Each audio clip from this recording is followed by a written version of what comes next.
It's loose. It's not hitting ice or anything. The fan just won't run. Man sure is moving a lot. Remember me saying a minute ago, why is that motor moving so much? The motor body is broken. The bolts that hold it to the broke right off. Oh. Alright, we got to get rid of that vibration. I got to get a couple more nuts, pin that down. We're moving some air now. Terrible, man. I think that's what happened to the other one. The studs stayed in place. I think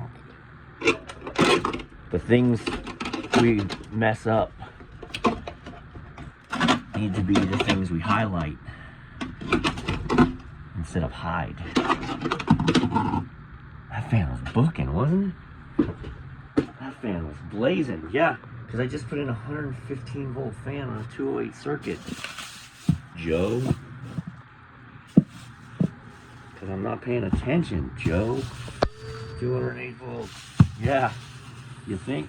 Something just didn't sit right with me. I'm like, that thing is blazing fast. I shut it down. I'm like, and then I went out and I grabbed the box that I took it out of. Because all I did was I looked at it and I was like, yep, clockwise. Beautiful, here we go. So I totally was smoking this motor. Putting 208 volts to it. All right, let's try this again. I'm never one to hide it. Because, you know, that sloppy mistake needs to be realized by everybody. That's why it was friggin' humming, bro. I mean, remember the motor was just, I was like, man, we gotta get rid of that vibration. Yeah. Tell me you've never done it. Tell me you've never done it. I'm glad I had the wherewithal, at least to listen to that little voice in my head saying, that just doesn't seem right. Why is it so loud? Why is it so fast? Uh-oh. Now, I would have caught it, well, and here's the bad part. I would have caught it tonight when I got home and I was finishing paperwork, because I take pictures of all the parts I put in.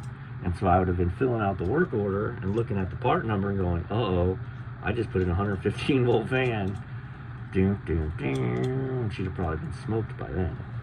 All right, let's try this.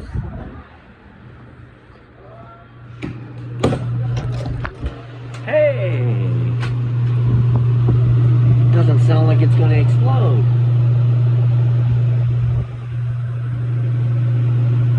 This one is legit spinning real slow.